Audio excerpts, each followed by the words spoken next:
Hi my dear students, కొత్త క్లాస్కి స్వాగతం.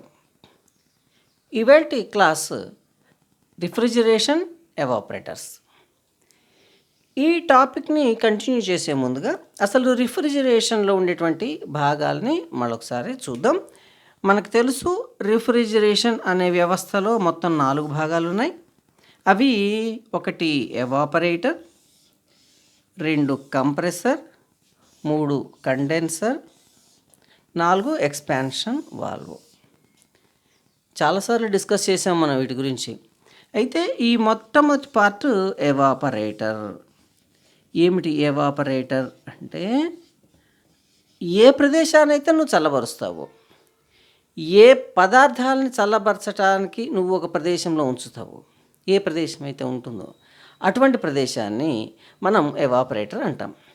ఉదాహరణకు మనం ఇంట్లో వాడుకునేటువంటి డొమెస్టిక్ రిఫ్రిజిరేటర్లో మనం డోర్ తీస్తాం కదా, ఆ డోర్ తీయంగానే కనపడే ఆ ప్లేస్ మొత్తము కూడా ఎవాపరేటరే.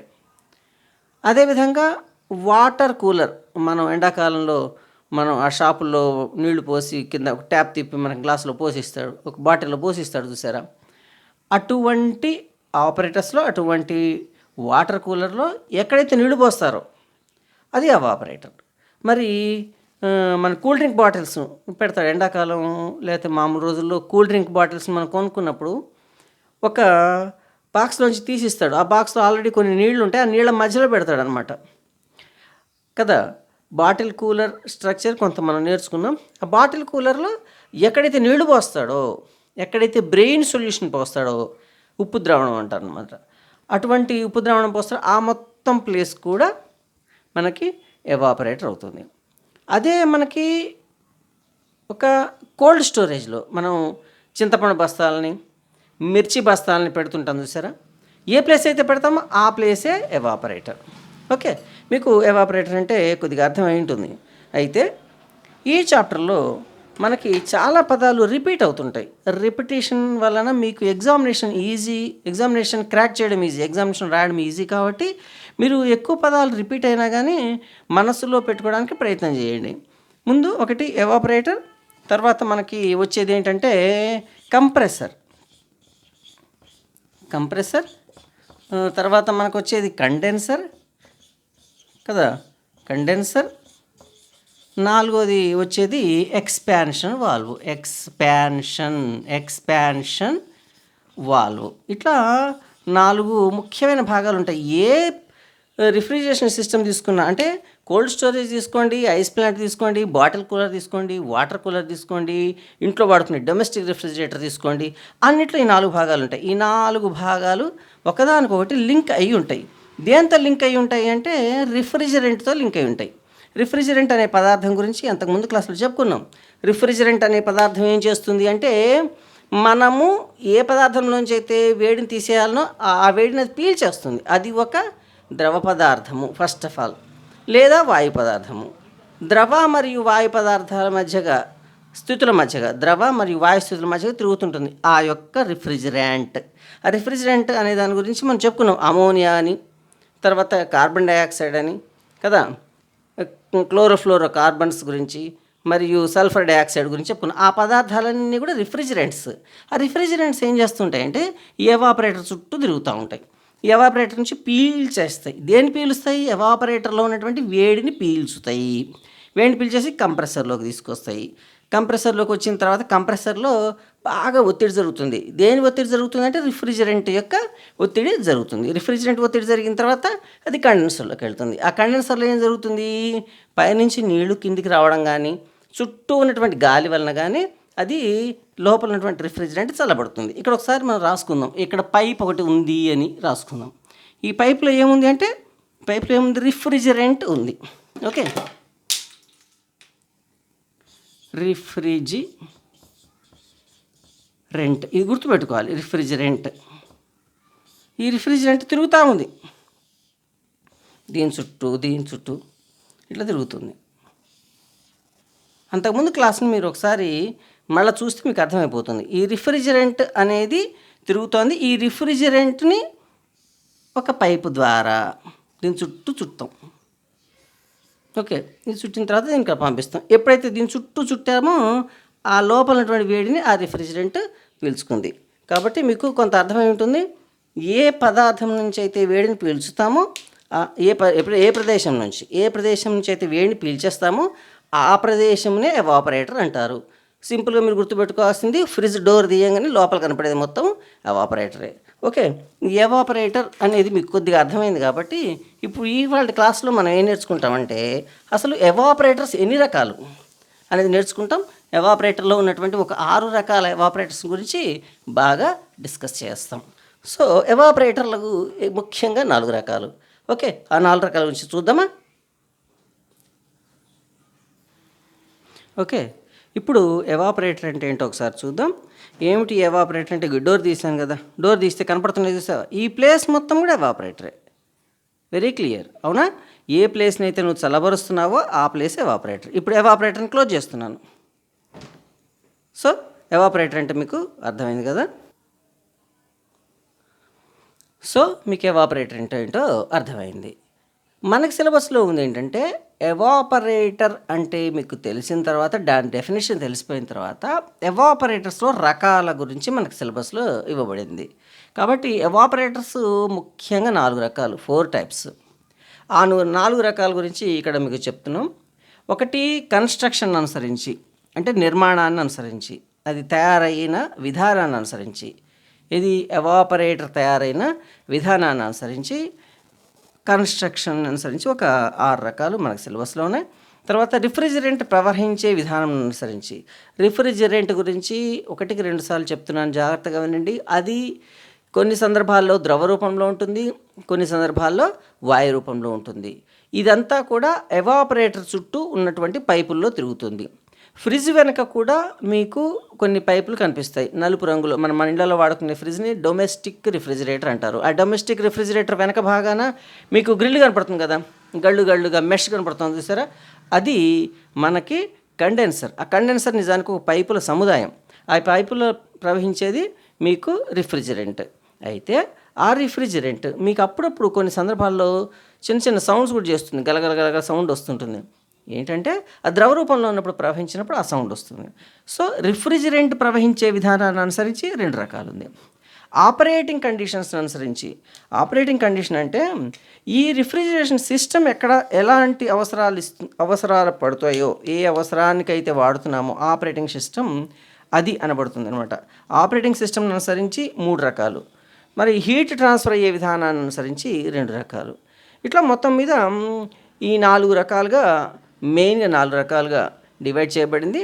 మళ్ళీ దాంట్లో సబ్ టాపిక్స్ ఈ విధంగా ఉన్నాయి. అయితే ఫస్ట్ ఆఫ్ ఆల్ కన్స్ట్రక్షన్ అనుసరించి, నిర్మాణాన్ని అనుసరించి ఈ 6 రకాలు ఉన్నాయి. ఈ 6 రకాల గురించి కొద్దిగా డిస్కస్ చేద్దాం. మిగతా సబ్జెక్ట్ మొత్తం మనకి ఎక్కడుంది అంటే మనకి ఆల్రెడీ మీకు నోట్బుక్స్ ఇవ్వడం జరిగింది, స్పైరల్ బైండింగ్స్ ఇవ్వడం జరిగింది. దాంట్లో చాలా క్లియర్గా ఉంది. టెక్స్ట్ బుక్స్ ఇవ్వడం జరిగింది. టెక్స్ట్ బుక్స్లో కూడా క్లియర్గా ఉంది. దాంట్లో ఫిగర్స్ కూడా ఉన్నాయి. మీకు ఇచ్చిన స్పైరల్ బైండింగ్లో క్లియర్గా ఫిగర్స్ కూడా ఉన్నాయి. ఒకసారి లైట్గా నేర్చుకున్న తర్వాత మనకు ఒక 6 రకాల సిలబస్ని ఎగ్జామ్లో 6 మార్క్స్కి వచ్చే అవకాశం ఉంది. కాబట్టి క్లాస్లో నెక్స్ట్ టైం అది మనం 6 టైప్స్ ఆఫ్ ఎవాపరేటర్స్ గురించి పూర్తిగా విత్ ఫిగర్ డిస్కస్ చేద్దాం. ముందు వీటి గురించి bird's eye view. Bird's eye view అంటే ఏంటి? ఒక పక్షి పైనుంచి చూసిందనుకోండి, దానికి కనపడే విధానం ఎట్లా ఉంటుంది? అన్నీ కనపడుతూ ఉంటాయి, ఏవి క్లియర్గా కనపడవు. కానీ ఇన్ని రకాలు ఉన్నాయి, ఇంత ఉంది అని తెలవడం కొరకు మనం బర్డ్స్ ఐ వ్యూతో ఒకసారి ఇది ఏంటి అని చూద్దాం. ఓకే. బర్డ్స్ ఐ వ్యూ అనే పదం మీకు అర్థమైందా? ఇది మీకు తర్వాత సబ్జెక్టులు కూడా అవసరం పడుతుంటుంది. అంటే ఓవరాల్ ఒక ఐడియా తెచ్చుకోవడం, క్లారిటీ రాకపోయినా ఒక ఐడియా అవసరం పడుతుంది. ఆ బర్డ్స్ ఐ వ్యూ ప్రకారంగా వీటి గురించి ఒకసారి డిస్కస్ చేద్దాం. కన్స్ట్రక్షన్ అనుసరించి అంటే నిర్మాణాన్ని అనుసరించి 6 రకాలు అనుకున్నాం కదా. Bare tube evaporator. Bare tube evaporator అంటే ఒక చిన్న పైపు తిరుగుతుంది అంతే. ఆ పైపుకి ఏ రకమైనటువంటి పెయింట్ కూడా ఉండదు. ఆ పైపుకి ఏ రకమైన పెయింట్ ఉండదు, ఏ రకమైనటువంటి నిర్మాణం కూడా ఉండదు. జస్ట్ ఒక పైపు ఈ ఎవాపరేటర్ చుట్టూ తిరుగుతుంది. ఇది ఒక ఎవాపరేటర్ బాక్స్ అనుకుందాం.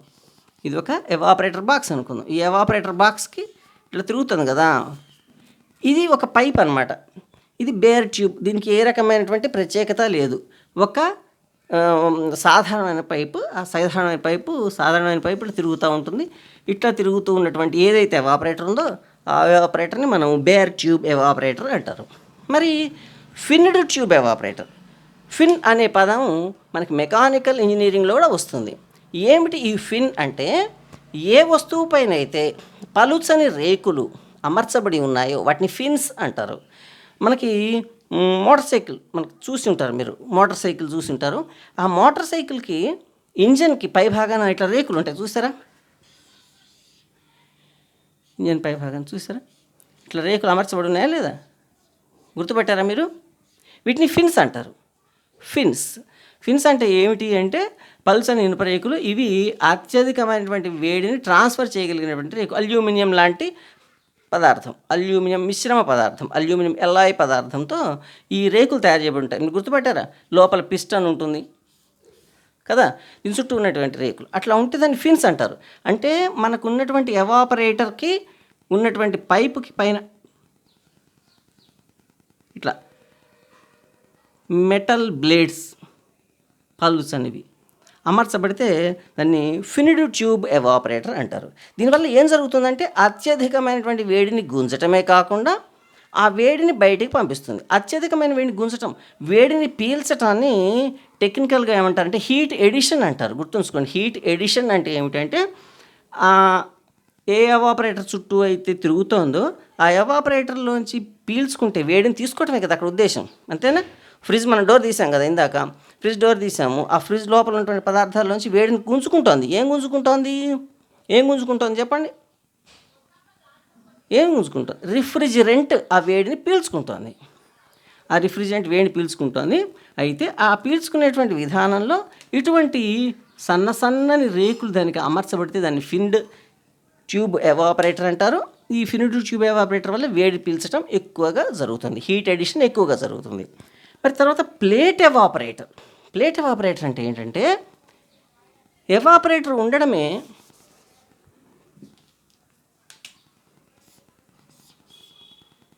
ఈ టైప్లో ఉంటుంది. ఓకే, దీని మీద అమర్చబడితే ఏదైనా పదార్థం, ఈ స్ట్రక్చర్ ప్లేట్ ఎవాపరేటర్ అనబడుతుంది. తర్వాత షెల్ అండ్ కాయిల్.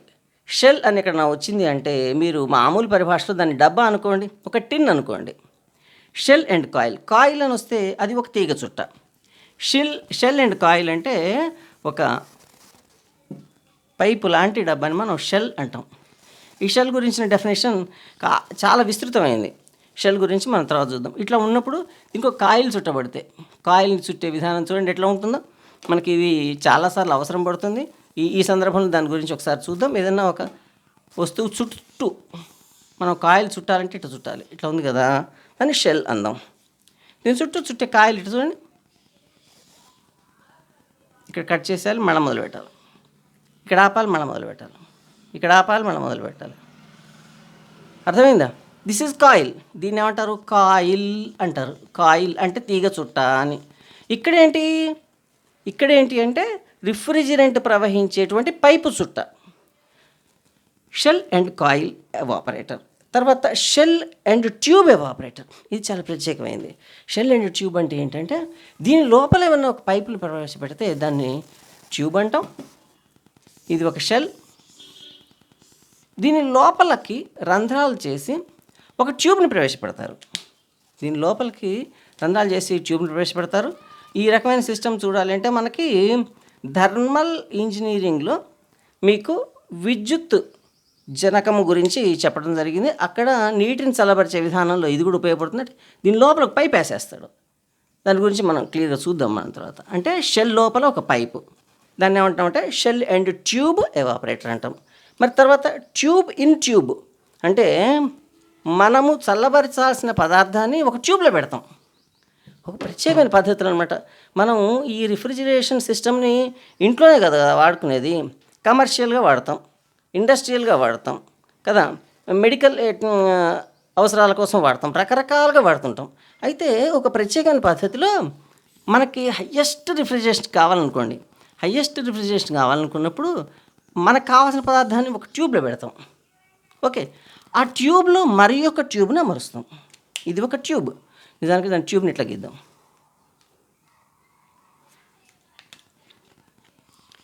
ఇది ఒక ట్యూబ్ కదా.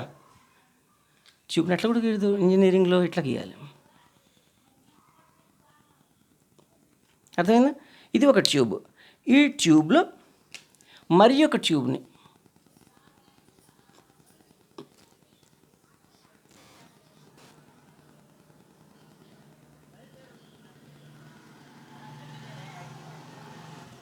కదా ఇట్లా అమరిస్తే దాన్ని ట్యూబ్ ఇన్ ట్యూబ్ ఎవాపరేటర్ అంటారు. ఈ ట్యూబ్ ఏమో ఎవాపరేటర్, ఓకే. ఈ ట్యూబ్ ఏమో రిఫ్రిజిరెంట్ ప్రవహించేటువంటి pipe. This is called tube in tube evaporator, okay. Construction అనుసరించి ఈ విధమైనటువంటి ఎవాపరేటర్స్ ఉన్నాయి. బ్రెయిన్లోకి ఎక్కిందని నేను అనుకుంటున్నాను. నెక్స్ట్ దానికి ట్రాన్స్ఫర్ అవుదాం. రిఫ్రిజిరెంట్ ప్రవహించే విధానాన్ని అనుసరించి మళ్ళీ 2 రకాలు. రిఫ్రిజిరెంట్ గురించి చాలాసార్లు చెప్పుకున్నాం. రిఫ్రిజిరెంట్ పదార్థాలు ఉదాహరణకు అమోనియా, లేకపోతేనేమో ద్రవరూప కార్బన్ డైఆక్సైడ్, లేకపోతేనేమో సల్ఫర్ డైఆక్సైడ్, క్లోరోఫ్లోరో కార్బన్స్, ఇలాంటి పదార్థాలన్నీ రిఫ్రిజిరెంట్స్. ఈ రిఫ్రిజిరెంట్స్ స్పెషాలిటీ ఏంటంటే అక్కడ దగ్గరలో ఏదైనా వేడి ఉంటే పీల్చేస్తాయి. మీకు అంతకుముందు టీ తాగుతూ ఒక చిన్న ఎక్స్పెరిమెంట్ చేశాను, గుర్తుందా? టీని చల్లబరచడానికి ఏం చేశా? నీళ్ళని వాడా. ఇక్కడ నీరు అనేది రిఫ్రిజిరెంట్. క్లియర్? సో ఈ రిఫ్రిజిరెంట్ ప్రవహించే విధానాన్ని అనుసరించి 2 రకాలు. ఒకటి డ్రై ఎక్స్పాన్షన్ విధానం, 2 ఫ్లడెడ్ విధానం. Dry expansion evaporator, flooded evaporator అంటారు. డ్రై ఎక్స్పాన్షన్ మరియు ఫ్లడెడ్ ఎవాపరేటర్లో ప్రత్యేకత ఏమీ లేదు. ఇక్కడ ఎక్స్పాండ్ అయ్యే విధానం ఎట్లా ఉంటుందంటే కొన్ని రకాల ఇండస్ట్రియల్ పర్పస్లో, కొన్ని రకాలైనటువంటి మెడికల్ ఇండస్ట్రీస్లో ఏమవుతుంది అంటే అక్కడ ఏమాత్రము తడి ఉండడానికి వీల్లేదు. అక్కడ ఏమాత్రం తడి ఉన్నా కానీ అక్కడ తుప్పు పట్టే ప్రమాదం, లేకపోతే ఇతర ఇబ్బందులు ఉంటాయి. కాబట్టి కొన్నిసార్లు పొల్యూట్ అవుతుంది, కాబట్టి కావాల్సినటువంటి ఎక్స్పెరిమెంట్ ఇబ్బంది పడుతుంది. కాబట్టి డ్రై ఎక్స్పాన్షన్ వాడతాం. లేదా ఫ్లడెడ్ అంటే వేగంగా ప్రవహించే ద్రవాన్ని మనం ఫ్లడెడ్ అంటాం. ఈ ఫ్లడెడ్ విధానంలో ఇంకొక ఎవాపరేటర్ ఉంటుంది. ఇట్లా 2 రకాలు రిఫ్రిజిరెంట్ ప్రవహించే విధానాన్ని అనుసరించి 2 రకాలు, dry expansion and flooded. Dry expansion అంటే గుర్తుంచుకోండి, అక్కడ ద్రవం అనేది ద్రవ రూపంలోకి, రిఫ్రిజిరెంట్ అసలు రానే రాదు, పూర్తి వాయు రూపంలో ఉంటుంది. దాని గురించి మళ్ళీ వివరంగా డిస్కస్ చేద్దాం. తర్వాత ఆపరేటింగ్ కండిషన్స్ అనుసరించి మళ్ళీ 3 రకాలు. మరి మీకు చాలాసార్లు చూసే ఉంటారు రిఫ్రిజిరేటర్లో ఏం జరుగుతుంది? Deep fridge. చెప్పండి. డీప్ ఫ్రిజ్ మూత వేసి మనం హయ్యెస్ట్ కూలింగ్ వచ్చేటట్టుగా మనం దాన్ని ఆపరేషన్ చేసి దాని యొక్క మీటర్ని సవరించి వదిలేస్తే ఏమవుతుంది? డీప్ ఫ్రిజ్ మొత్తం మంచుతో నింపబడింది కదా. అప్పుడు ఏం చేస్తాం? ఆ మంచును తొలగించడం కోసం డీఫ్రాస్ట్ స్విచ్ని నొక్కుతాం. ఫ్రాస్టింగ్ అంటే ఏం లేదు, మంచు పట్టడం. ఓకే. మంచు అవసరమైనప్పుడు అంటే ఐస్ అయినా పర్వాలేదు అనుకున్నప్పుడు ఫ్రాస్టింగ్. డీఫ్రాస్టింగ్ అంటే మంచు తొలగించటం. మరి తొలగించే విధానం కూడా మనకు తెలుసు. మనది డీఫ్రాస్టింగ్ రిఫ్రిజిరేటర్ ఒక రకంగా చెప్పాలంటే. తర్వాత నాన్ ఫ్రాస్టింగ్, ఎట్టి పరిస్థితుల్లో కూడా లోపల మంచు పట్టొద్దు అనే స్థితి అవసరం వచ్చినప్పుడు నాన్ ఫ్రాస్టింగ్. అందుకోసం డబుల్ డోర్ రిఫ్రిజిరేటర్ మీరు తీసుకున్నప్పుడు ఒకటి నాన్ ఫ్రాస్టింగ్, ఇంకోటి డీఫ్రాస్టింగ్గా ఉంటుంది. మనకి సబ్జెక్ట్లోకి ముందుకు వెళ్ళినప్పుడు ఈ 3 గురించి తెలుసుకుందాం. ఫ్రాస్టింగ్ అంటే నథింగ్ బట్ ఐస్ ఫార్మేషన్ అని గుర్తుంచుకోండి. మరి హీట్ ట్రాన్స్ఫర్ అయ్యే విధానాన్ని గురించి మళ్ళీ 2 రకాలు, న్యాచురల్ కన్వెక్షన్, ఫోర్స్డ్ కన్వెక్షన్. మీకు గుర్తుంటుంది, వేడి అనేటువంటి సూర్యుడి నుంచి మనకు వచ్చేటువంటి ఆ యొక్క హీట్ ట్రాన్స్ఫర్, సూర్యుడి నుంచి మనకి హీట్ వస్తుంది కదా, ఆ హీట్ రావడానికి కండక్షన్, కన్వెక్షన్, రేడియేషన్ అని 3 రకాల విధానాల్లో వస్తుంది. కన్వెక్షన్ గురించి మీరు ఒకసారి 10th క్లాస్ పుస్తకాలు చూస్తే బాగా అర్థమవుతుంది. ఉష్ణ సంవాహనము అంటాం. ఉష్ణ సంవాహనం అంటే వేడి ప్రవహించే విధానంలో అదొకటి. కండక్షన్, కన్వెక్షన్, రేడియేషన్ గురించి మళ్ళొకసారి నేర్చుకునే ప్రయత్నం చేద్దాం. అయితే వేడి ప్రవహించే విధానం కన్వెక్షన్, అది గుర్తుంది కదా. కన్వెక్షన్ అంటే వేడి ప్రవహించే విధానం, అదొక ప్రత్యేకమైన విధానం. అది ఇప్పుడు అవుతుంది, నెక్స్ట్ క్లాస్లో అదే చూస్తాం. కన్స్ట్రక్షన్ అనుసరించి, రిఫ్రిజిరెంట్ ప్రవహించే విధానాన్ని అనుసరించి, ఆపరేటింగ్ కండిషన్స్ అనుసరించి, హీట్ ట్రాన్స్ఫర్ అయ్యే విధానాన్ని అనుసరించి ఇట్లా 4 రకాలుగా ఎవాపరేటర్స్ డివైడ్ అయినాయి. ఓకే.